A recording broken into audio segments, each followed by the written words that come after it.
السلام علیکم اسٹوڈنٹس، آج کا ہمارا ٹاپک ہے وہ اجتہاد قرآن و سنت کی روشنی میں کے حوالے سے ہے۔ اللہ تبارک و تعالیٰ قرآن مجید فرقان حمید میں فرماتا ہے فَلَوْهُ نَفَرَ مِن كُلِّ فِرْقَةٍ مِّنْهُمْ طَائِفَةٌ لِيَفْقَهُوا فِي الدِّينِ۔ پس کیوں نہ ایسا کیا گیا کہ مومنوں کے ہر گروہ میں سے ایک جماعت نکل آئے جو دین میں فہم و بصیرت پیدا کرتی۔ مسلمان یہ جانتے ہیں کہ ان کا دین تا قیامت باقی رہے گا، کیونکہ اس میں کسی بھی دور کے پیش آنے والی ہر ضرورت کے سلسلے میں مکمل رہنمائی موجود ہے، یعنی قرآن اور سنت میں ہر مرض کی دوائی پائی جاتی ہے۔ ایسی ہی ایک دوائی اجتہاد ہے جو قرآن و سنت میں ہر مرض کے اصولوں سے شرعی حکم نکالنے کا نام ہے۔ ظاہر ہے کہ ہر انسان اس کی صلاحیت نہیں رکھتا۔ قرآن و سنت کا ماہر ہی ایسے اصول نکال سکتا ہے جن سے تمام انسانوں کی بھلائی ہو اور ٹھوس اسلامی احکام سے زندگی کے نئے درپیش مسائل کا سامنا کیا جا سکے۔ اجتہاد کے لغوی معنی کسی کام پر پوری طاقت صرف کرنے اور اس پر انتہائی مشقت اٹھانے پر طبیعت کو مجبور کرنا اجتہاد کہلاتا ہے۔ اصطلاحی تعریف: امام غزالی اجتہاد کی تعریف یوں فرماتے ہیں: مجتہد کا شرعی احکام کے علم کی تلاش میں اپنی کوشش کرنا۔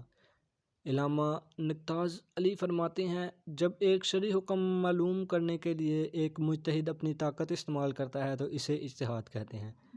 حجت اجتہاد پر دلائل: قرآن و سنت دونوں سے ہمیں ایسے دلائل ملتے ہیں جو کہ اجتہاد کرنے کو ثابت کرتے ہیں، بلکہ ان کی دعوت دیتے ہیں اور اس کو سراہتے ہیں۔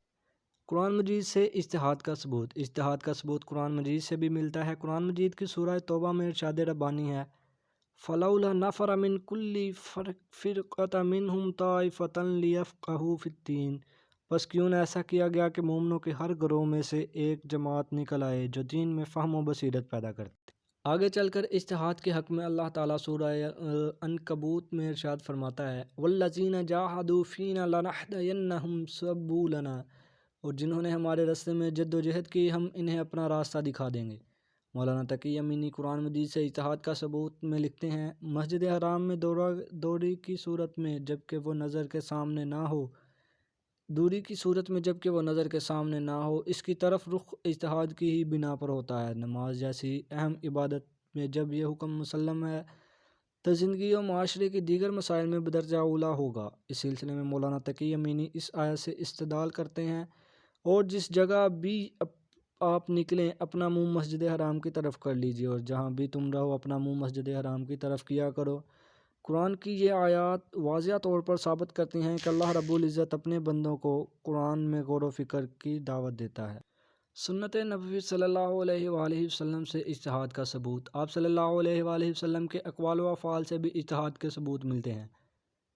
جب آپ صلی اللہ علیہ وسلم نے حضرت معاذ بن جبل کو یمن کا قاضی مقرر فرمایا تو ان سے پوچھا کہ یا معاذ فیصلہ کیسے کرو گے؟ حضرت معاذ بن جبل نے جواب دیا: اے نبی صلی اللہ علیہ وآلہ وسلم، جب میرے سامنے کوئی مسئلہ آئے گا تو میں سب سے پہلے اس کو کتاب اللہ سے حل کرنے کی کوشش کروں گا، اور اگر اس مسئلے کا حل قرآن مجید سے نہ نکلتا ہو تو میں حدیث کی طرف رجوع کروں گا، اور اگر اس کا حل حدیث سے بھی نہ ملتا ہو تو پھر میں اس کے بعد اپنی رائے سے اجتہاد کروں گا اور اس میں کسی قسم کی کوتاہی نہ برتوں گا۔ آپ صلی اللہ علیہ وسلم یہ سن کر بہت خوش ہوئے۔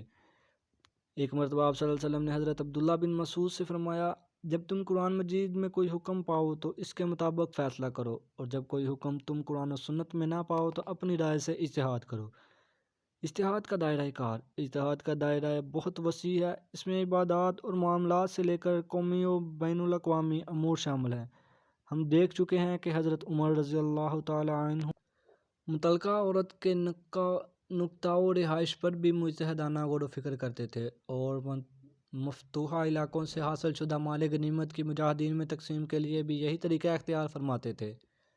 مجتہد کی اقسام: نمبر 1، مجتہد فی الشرع، اسے مجتہد مستقل بھی کہتے ہیں۔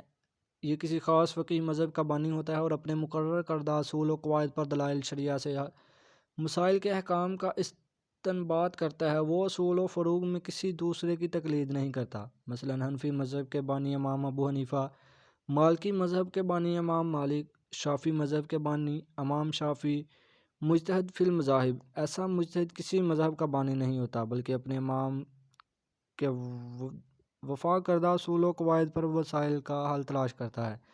اصول و قواعد میں اس کا اپنے امام سے اختلاف نہیں ہوتا، البتہ فروعی مسائل میں وہ کسی کا مقلد نہیں ہوتا بلکہ ذاتی اجتہاد سے فروعی مسائل کو حل کرتا ہے۔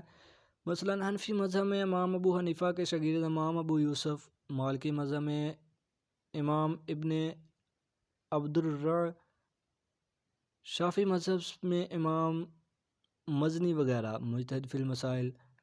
ایسا مجتہد صرف ان فروعی مسائل میں اپنے اجتہاد سے کام لیتا ہے جن میں سے اس کے امام سے کوئی روایت نہ ملتی ہو۔ وہ اصول و فروع میں اپنے مذہب کے امام کی مخالفت نہیں کرتا بلکہ صاحب مذہب کے مقرر کردہ اصول و قواعد کے مطابق نئے مسائل کا استنباط کرتا ہے۔ حنفی مذہب میں امام طحاوی اور امام کرخی وغیرہ مجتہد مقید، ایسے اسے صاحب تخریج بھی کہتے ہیں، یہ اپنے امام کے اصول و آراء کا پابند ہوتا ہے، اس میں اجتہاد والی صلاحیت نہیں ہوتی، البتہ وہ اپنے مذہب کے اصول احکام کی حقیقت و منشا اور ان کے دلائل کی اچھی طرح سمجھتا ہے۔ مجتہد مقید کا کام مجمل قول کی تفصیل کرنا اور ایک سے زیادہ جہتیں رکھنے والے قول کا تعین کرنا ہے۔